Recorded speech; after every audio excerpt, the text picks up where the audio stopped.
नमस्कार खबरों के इस बुलेटिन में ਤੁਹਾਡਾ स्वागत है। मैं हाँ तरनजीत कौर। पहला पेश ने चुनमियां खबरां।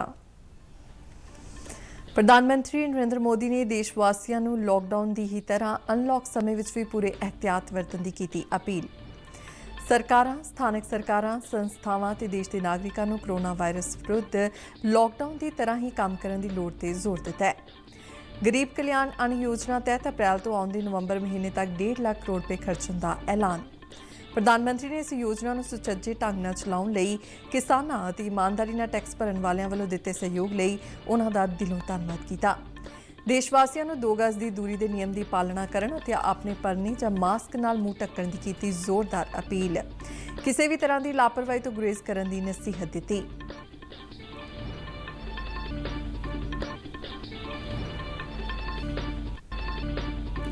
केंद्रीय सूचना और प्रसारण मंत्री प्रकाश जावड़ेकर ने कहा कि पीएम गरीब कल्याण योजना की समा हद नूं वधाउण नाल 5 महीनों लिए 80 करोड़ लोड़वंदां नूं 25 किलो मुफ्त अनाज मिलना संभव हो सकेगा। केंद्रीय गृह मंत्रालय वालों अनलॉक 2 लई नवे दिशा निर्देश जारी।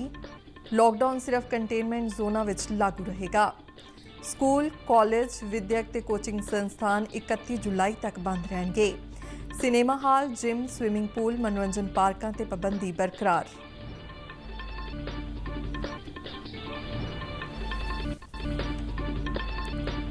केंद्रीय खेतीबाड़ी ते किसान भलाई मंत्री नरेंद्र सिंह तोमर ने टिड्डी दल ते छिड़काव लई हैलीकॉप्टर सेवा नूं हरी झंडी दे के रवाना किया।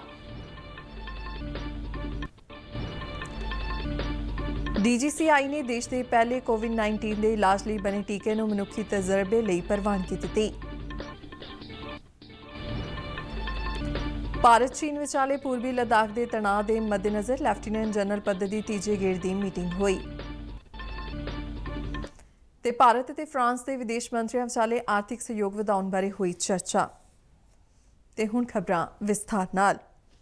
प्रधानमंत्री नरेंद्र मोदी ने देशवासियों को लॉकडाउन समय दौरान वरते गए एहतियात वांग अनलॉक समय विच भी पूरे एहतियात वरतन की अपील की है। अज राष्ट्र नूं अपने संबोधन विच प्रधानमंत्री ने कहा कि अनलॉक समय विच लोकां वल्लों लापरवाही वध गई है, जो एक चिंता का विषय है। प्रधानमंत्री ने लोकां नूं एहतियात वरतदिआं आर्थिक गतिविधियां नूं होर अगे वधाउंदिआं आत्मनिर्भर भारत लई काम करन दा सद्दा दिता। जब हमें आने वाले समय में हम अपने प्रयासों को और तेज करेंगे, हम गरीब, पीड़ित, शोषित, वंचित हर किसी को सशक्त करने के लिए निरंतर काम करेंगे।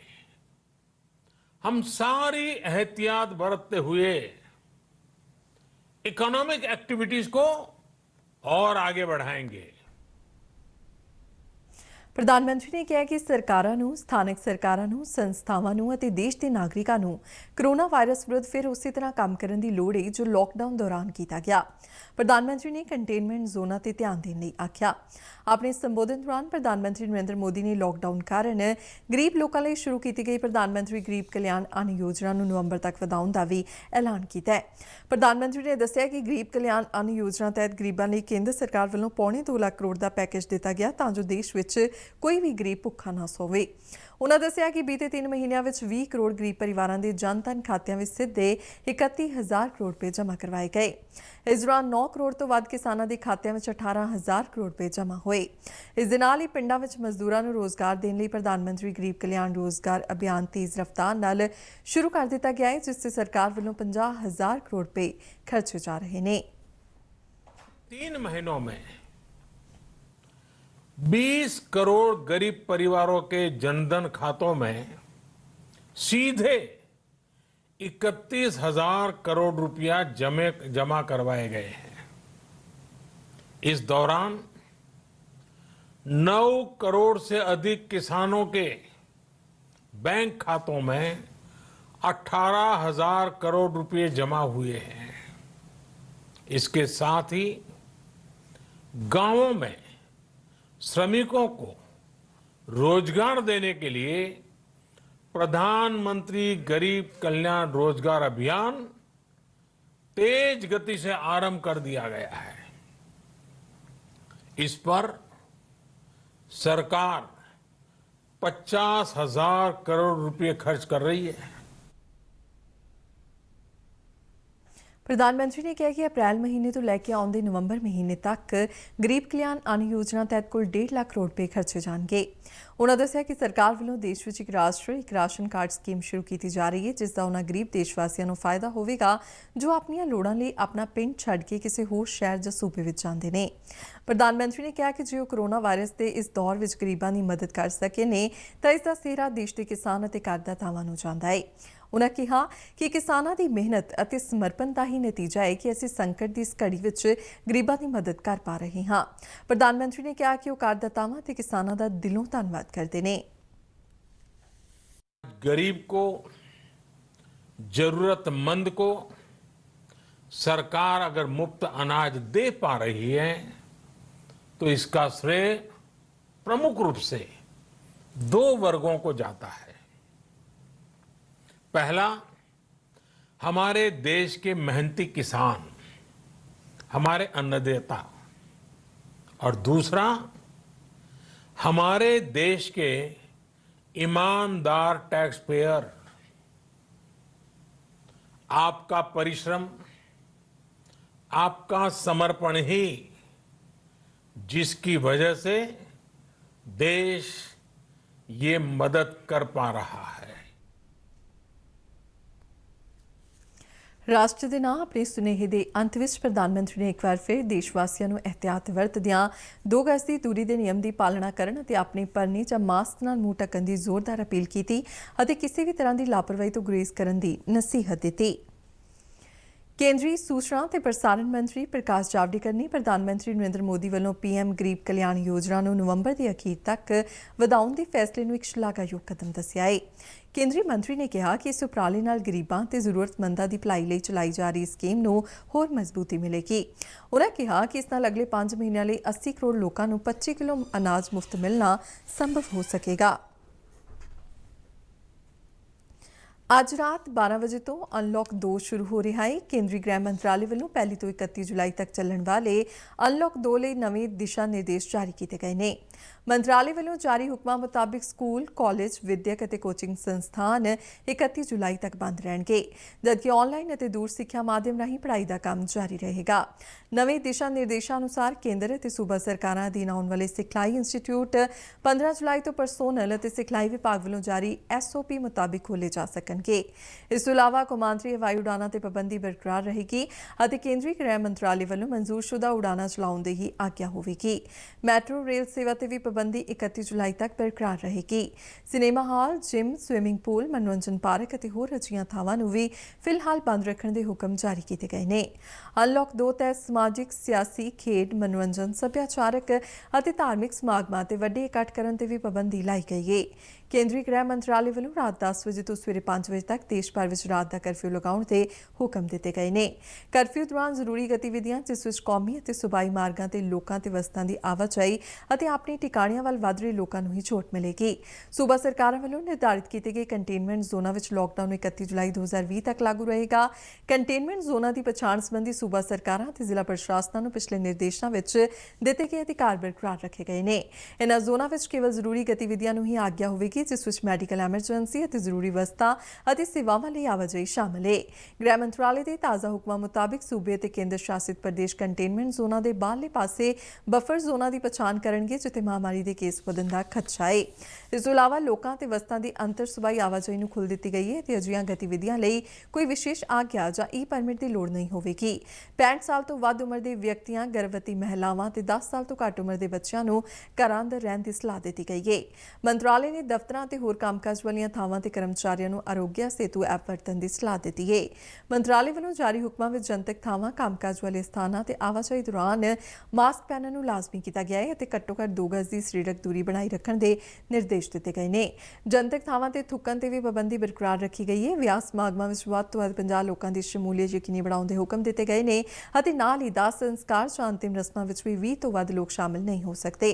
ਕੰਮਕਾਜ ਦੀਆਂ ਥਾਵਾਂ ਲਈ ਵਿਸ਼ੇਸ਼ ਤੌਰ ਤੇ ਜਾਰੀ ਕੀਤੇ ਗਏ ਵਾਧੂ ਨਿਰਦੇਸ਼ਾਂ ਵਿੱਚ ਘਰ ਤੋਂ ਕੰਮ ਕਰਨ ਨੂੰ ਤਰਜੀਹ ਦੇਣ ਦੀ ਗੱਲ ਆਖੀ ਗਈ ਹੈ ਤੇ ਇਹਨਾਂ ਥਾਵਾਂ ਤੇ ਸਕਰੀਨਿੰਗ ਅਤੇ ਸਾਫ਼ ਸਫਾਈ ਦੇ ਬਕਾਇਦਾ ਪ੍ਰਬੰਧ ਕਰਨ ਦੇ ਨਿਰਦੇਸ਼ ਦਿੱਤੇ ਗਏ ਨੇ। ਮੰਤਰਾਲੇ ਦੇ ਨਿਰਦੇਸ਼ਾਂ ਮੁਤਾਬਿਕ 2 ਸ਼ਿਫਟਾਂ ਵਿੱਚ ਕੰਮਕਾਰ ਵਾਲੀਆਂ ਥਾਵਾਂ ਦੀ ਸੈਨੀਟਾਈਜ਼ੇਸ਼ਨ ਕਰਨ ਲਈ ਵੀ ਕਿਹਾ ਗਿਆ ਹੈ। ਕੇਂਦਰੀ ਖੇਤੀਬਾੜੀ ਅਤੇ ਕਿਸਾਨ ਭਲਾਈ ਮੰਤਰੀ ਨਰਿੰਦਰ ਸਿੰਘ ਤੋਮਰ ਨੇ ਉੱਤਰ ਪ੍ਰਦੇਸ਼ ਦੇ ਗੌਤਮ ਬੁੱਧ ਨਗਰ ਅਤੇ ਗ੍ਰੇਟਰ ਨੋਇਡਾ ਦੇ ਲਈ ਛਿੜਕਾਅ ਦੀ ਸਹੂਲਤ ਵਾਲੇ ਹੈਲੀਕਾਪਟਰ ਨੂੰ ਹਰੀ ਝੰਡੀ ਦੇ ਕੇ ਰਵਾਨਾ ਕੀਤਾ। ਇਸ ਹੈਲੀਕਾਪਟਰ ਨੇ ਬਾਰਮੇਰ ਦੇ 에ਅਰਫੋਰਸ ਸਟੇਸ਼ਨ ਤੋਂ ਉਡਾਨ ਭਰੀ। ਇਸ ਵੱਲੋਂ ਬਾਰਮੇਰ, ਜੈਸਲਮੇਰ, ਬੀਕਾਨੇਰ, ਜੋਧਪੁਰ ਅਤੇ ਨਾਗੌਰ ਵਿੱਚ ਟਿੱਡੀ ਦਲ ਦੇ ਖਾਤਮੇ ਲਈ ਛਿੜਕਾਅ ਕੀਤਾ ਜਾਵੇਗਾ। ਇਹ ਹੈਲੀਕਾਪਟਰ ਇੱਕ ਪਾਇਲਟ ਵੱਲੋਂ ਉਡਾਇਆ ਜਾਂਦਾ ਹੈ ਅਤੇ ਗੇੜੇ ਦੌਰਾਨ ਇਹ 250 ਲੀਟਰ ਤੱਕ ਦਵਾਈ ਆਪਣੇ ਨਾਲ ਲਿਜਾ ਸਕਦਾ ਹੈ, ਜਿਸ ਨਾਲ 25 ਤੋਂ 50 ਹੈਕਟੇਅਰ ਖੇਤਰ ਤੱਕ ਛਿੜਕਾਅ ਕਰਨਾ ਸੰਭਵ ਹੈ। ਹੈਲੀਕਾਪਟਰ ਵੱਲੋਂ ਕੀਤੇ ਜਾਣ ਵਾਲੇ ਇਸ ਹਵਾਈ ਸਪਰੇਅ ਲਈ ਕੇਂਦਰੀ ਹਵਾਬਾਜ਼ੀ ਮੰਤਰਾਲੇ ਅਤੇ DGCA ਵੱਲੋਂ ਪ੍ਰਵਾਨਗੀ ਦਿੱਤੀ ਗਈ ਹੈ। ਹੈਲੀਕਾਪਟਰ ਨੂੰ ਰਵਾਨਾ ਕਰਨ ਮਗਰੋਂ ਪੱਤਰਕਾਰਾਂ ਨਾਲ ਗੱਲਬਾਤ ਕਰਦਿਆਂ ਕੇਂਦਰੀ ਮੰਤਰੀ ਨੇ ਕਿਹਾ ਕਿ 26 ਸਾਲਾਂ ਦੇ ਵਕਫੇ ਮਗਰੋਂ ਪਿਛਲੇ ਸਾਲ ਵੀ ਟਿੱਡੀ ਦਲ ਵੱਲੋਂ ਹਮਲਾ ਕੀਤਾ ਗਿਆ ਸੀ। ਕੇਂਦਰ ਵੱਲੋਂ ਸੂਬਾ ਸਰਕਾਰਾਂ ਦੇ ਸਹਿਯੋਗ ਨਾਲ ਇਸ ਸਮੱਸਿਆ ਤੇ ਕਾਬੂ ਪਾਉਣ ਲਈ ਢੁਕਵੀਂ ਰਣਨੀਤੀ ਤਿਆਰ ਕੀਤੀ ਗਈ ਸੀ। ਅਜਿਹਾ ਮੰਨਿਆ ਜਾ ਰਿਹਾ ਸੀ ਕਿ ਇਸ ਸਾਲ ਟਿੱਡੀ ਦਲ ਦੀ ਸਮੱਸਿਆ ਵਿੱਚ ਵਾਧਾ ਹੋਵੇਗਾ, ਜਿਸ ਤੇ ਕਾਬੂ ਪਾਉਣ ਲਈ ਸੂਬਾ ਸਰਕਾਰਾਂ ਕੇਂਦਰ ਦੀ ਸਹਾਇਤਾ ਨਾਲ ਕੰਮ ਕਰ ਰਹੀਆਂ ਨੇ। ਉਨ੍ਹਾਂ ਦੱਸਿਆ ਕਿ ਅਜਿਹੀਆਂ ਹੋਰ 5 ਛਿੜਕਾਅ ਕਰਨ ਵਾਲੀਆਂ ਮਸ਼ੀਨਾਂ ਛੇਤੀ ਹੀ ਉਪਲਬਧ ਹੋ ਜਾਣਗੀਆਂ, ਜਿਸ ਮਗਰੋਂ ਹੋਰਨਾਂ ਭਾਰਤੀ ਹਵਾਈ ਫੌਜ ਦੇ ਹੈਲੀਕਾਪਟਰਾਂ ਵਿੱਚ ਉਨ੍ਹਾਂ ਨੂੰ ਫਿੱਟ ਕਰਕੇ ਟਿੱਡੀ ਦਲ ਦੇ ਖਾਤਮੇ ਲਈ ਛਿੜਕਾਅ ਕੀਤਾ ਜਾਵੇਗਾ। ਉਨ੍ਹਾਂ ਦੱਸਿਆ ਕਿ 28 ਜੂਨ ਤੱਕ ਰਾਜਸਥਾਨ ਦੇ 31, ਪੰਜਾਬ ਦੇ 1, ਗੁਜਰਾਤ ਦੇ 5, ਮੱਧ ਪ੍ਰਦੇਸ਼ ਦੇ 40, ਮਹਾਰਾਸ਼ਟਰ ਦੇ 4, ਉੱਤਰ ਪ੍ਰਦੇਸ਼ ਦੇ 13, ਛੱਤੀਸਗੜ੍ਹ ਦੇ 1, ਬਿਹਾਰ ਦੇ 4 ਅਤੇ ਹਰਿਆਣਾ ਦੇ 2 ਜ਼ਿਲ੍ਹਿਆਂ ਵਿੱਚ ਟਿੱਡੀ ਦਲ ਦੇ ਸੰਭਾਵਿਤ ਹਮਲੇ ਵਿੱਚ ਆਉਣ ਵਾਲੇ ਜ਼ਿਲ੍ਹਿਆਂ ਵਿੱਚ ਇਸ ਦੀ ਰੋਕਥਾਮ ਦੇ ਢੁਕਵੇਂ ਪ੍ਰਬੰਧ ਕੀਤੇ ਜਾ ਚੁੱਕੇ ਨੇ। इस बात का अंदेशा था कि इस वर्ष टिड्डी का प्रकोप गत वर्ष की तुलना में और अधिक होगा और इसलिए केंद्र सरकार पहले से ही इस तैयारी में लगी थी। केंद्र सरकार ने हाई लेवल मीटिंग की, जिसमें सभी राज्यों के संबंधित अधिकारी, जनप्रतिनिधि भी उपस्थित थे। लगातार मंत्रियों के द्वारा मुख्यमंत्रियों से चर्चा की गई, सचिव के द्वारा चीफ सेक्रेटरी से चर्चा की गई। ਭਾਰਤ ਵਿੱਚ ਕੋਰੋਨਾ ਵਾਇਰਸ ਦੇ ਮਾਮਲਿਆਂ ਦੀ ਗਿਣਤੀ ਵਿੱਚ ਲਗਾਤਾਰ ਵਾਧਾ ਜਾਰੀ ਹੈ। ਦੇਸ਼ ਵਿੱਚ ਹੁਣ ਤੱਕ ਕੋਰੋਨਾ ਵਾਇਰਸ ਦੀ ਪੁਸ਼ਟੀ ਵਾਲੇ ਮਰੀਜ਼ਾਂ ਦੀ ਸੰਖਿਆ 5,66,840 ਤੱਕ ਪਹੁੰਚ ਗਈ ਹੈ। ਕੇਂਦਰੀ ਸਿਹਤ ਵਿਭਾਗ ਵੱਲੋਂ ਜਾਰੀ ਅੰਕੜਿਆਂ ਅਨੁਸਾਰ ਕੋਰੋਨਾ ਮਹਾਮਾਰੀ ਤੋਂ ਠੀਕ ਹੋਣ ਦੀ ਦਰ ਵਿੱਚ ਹੋਰ ਸੁਧਾਰ ਹੋਇਆ ਹੈ। ਹੁਣ ਤੱਕ 3,34,822 ਕੋਰੋਨਾ ਮਰੀਜ਼ ਸਿਹਤਯਾਬ ਹੋ ਕੇ ਘਰ ਵਰਤੇ ਨੇ। ਇਸ ਵੇਲੇ ਭਾਰਤ ਵਿੱਚ ਕੋਰੋਨਾ ਤੋਂ ਠੀਕ ਹੋਣ ਦੀ ਦਰ 59.07 ਤੱਕ ਪਹੁੰਚ ਗਈ ਹੈ।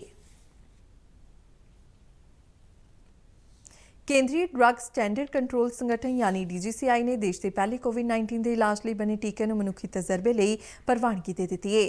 ਅਗਲੇ ਮਹੀਨੇ ਤੋਂ ਇਸ ਦਾ ਮਨੁੱਖ ਤੇ ਟ੍ਰਾਇਲ ਸ਼ੁਰੂ ਹੋ ਜਾਵੇਗਾ।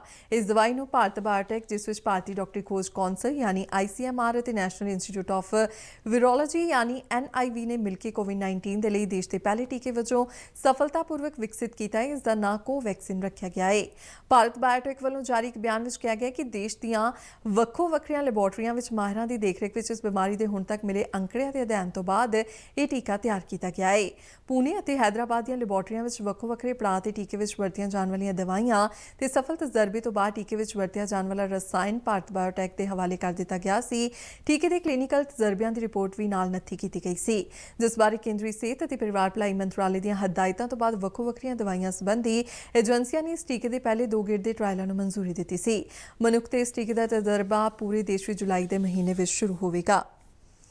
ਭਾਰਤ ਅਤੇ ਚੀਨ ਦੀਆਂ ਫੌਜਾਂ ਵਿਚਾਲੇ ਲੈਫਟੀਨੈਂਟ ਜਨਰਲ ਪੱਧਰ ਦੀ ਤੀਜੇ ਗੇੜ ਦੀ ਗੱਲਬਾਤ ਹੋਈ, ਜਿਸ ਵਿੱਚ ਪੂਰਬੀ ਲੱਦਾਖ ਵਿੱਚ ਟਕਰਾਅ ਵਾਲੀਆਂ ਥਾਵਾਂ ਤੇ ਫੌਜਾਂ ਦੀ ਵਾਪਸੀ ਨੂੰ ਅੰਤਿਮ ਰੂਪ ਵੱਲ ਧਿਆਨ ਕੇਂਦਰਿਤ ਕੀਤਾ ਗਿਆ। ਇੱਕ ਸਰਕਾਰੀ ਬੁਲਾਰੇ ਨੇ ਨਵੀਂ ਦਿੱਲੀ ਵਿੱਚ ਜਾਣਕਾਰੀ ਦਿੰਦਿਆਂ ਦੱਸਿਆ ਕਿ ਗੱਲਬਾਤ ਪੂਰਬੀ ਲੱਦਾਖ ਵਿੱਚ ਅਸਲ ਕੰਟਰੋਲ ਰੇਖਾ ਤੇ ਭਾਰਤ ਵਾਲੇ ਪਾਸੇ ਪੈਂਦੇ ਚੁਸ਼ੂਲ ਸੈਕਟਰ ਵਿੱਚ ਹੋਈ। ਇਸ ਤੋਂ ਪਿਛਲੇ ਦੋਵੇਂ ਪੜਾਵਾਂ ਦੀ ਗੱਲਬਾਤ ਦੌਰਾਨ ਭਾਰਤੀ ਪੱਖ ਨੇ ਸਥਿਤੀ ਬਹਾਲ ਰੱਖਣ, ਗਲਵਾਨ ਘਾਟੀ, ਪੈਨਗੋਂਗ ਅਤੇ ਹੋਰਨਾਂ ਖੇਤਰਾਂ ਵਿੱਚੋਂ ਚੀਨੀ ਫੌਜਾਂ ਦੀ ਫੌਰੀ ਵਾਪਸੀ ਯਕੀਨੀ ਬਣਾਉਣ ਦੀ ਮੰਗ ਕੀਤੀ। ਪਿਛਲੇ 7 ਹਫ਼ਤਿਆਂ ਤੋਂ ਪੂਰਬੀ ਲੱਦਾਖ ਦੇ ਕਈ ਟਿਕਾਣਿਆਂ ਤੇ ਭਾਰਤੀ ਤੇ ਚੀਨੀ ਫੌਜਾਂ ਵਿਚਾਲੇ ਟਕਰਾਅ ਵਾਲਾ ਮਾਹੌਲ ਬਣਿਆ ਹੋਇਆ ਹੈ। 15 ਜੂਨ ਨੂੰ ਗਲਵਾਨ ਘਾਟੀ ਵਿੱਚ ਹੋਈ ਹਿੰਸਕ ਝੜਪ ਵਿੱਚ ਵੀ ਭਾਰਤੀ ਫੌਜੀਆਂ ਦੇ ਸ਼ਹੀਦ ਹੋਣ ਤੋਂ ਬਾਅਦ ਤਣਾਅ ਕਈ ਗੁਣਾ ਵੱਧ ਗਿਆ ਸੀ। ਇਸ ਦੌਰਾਨ ਚੀਨੀ ਪੱਖ ਨੂੰ ਵੀ ਭਾਰੀ ਜਾਨੀ ਨੁਕਸਾਨ ਹੋਇਆ ਸੀ, ਪਰ ਇਸ ਦਾ ਵੇਰਵਾ ਉਸ ਵੱਲੋਂ ਅਜੇ ਸਾਂਝਾ ਨਹੀਂ ਕੀਤਾ ਗਿਆ। 22 ਜੂਨ ਨੂੰ ਹੋਈ ਗੱਲਬਾਤ ਦੌਰਾਨ ਦੋਵੇਂ ਧਿਰਾਂ ਪੂਰਬੀ ਲੱਦਾਖ ਦੀਆਂ ਸਾਰੀਆਂ ਟਕਰਾਅ ਵਾਲੀਆਂ ਥਾਵਾਂ ਤੇ ਗੱਲਬਾਤ ਰਾਹੀਂ ਆਪਸੀ ਸਹਿਮਤੀ ਬਣਾਉਣ ਲਈ ਰਜ਼ਾਮੰਦ ਹੋ ਗਏ ਸਨ। ਪਹਿਲੇ 2 ਗੇੜ ਦੀ ਗੱਲਬਾਤ ਅਸਲ ਕੰਟਰੋਲ ਰੇਖਾ ਦੇ ਚੀਨ ਵਾਲੇ ਪਾਸੇ ਪੈਂਦੇ ਮੋਲਦੋ ਖੇਤਰ ਵਿੱਚ ਹੋਈ ਸੀ।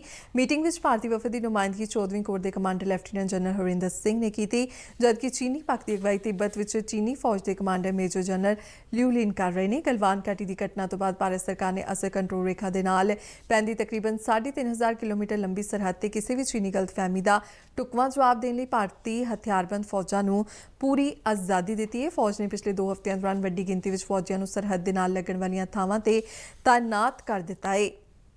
ਭਾਰਤੀ ਹਵਾਈ ਫੌਜ ਵੱਲੋਂ ਹਵਾਈ ਰੱਖਿਆ ਪ੍ਰਣਾਲੀਆਂ ਨੂੰ ਹੰਗਾਮੀ ਹਾਲਤ ਵਿੱਚ ਰੱਖਣ ਦੇ ਨਾਲ ਫਰੰਟਲਾਈਨ ਲੜਾਕੂ ਜਹਾਜ਼ਾਂ ਤੇ ਜੰਗ ਲਈ ਵਰਤੇ ਜਾਣ ਵਾਲੇ ਹੈਲੀਕਾਪਟਰਾਂ ਨੂੰ ਮੁੱਖ ਹਵਾਈ ਅੱਡਿਆਂ ਤੇ ਵੀ ਭੇਜਿਆ ਗਿਆ ਹੈ।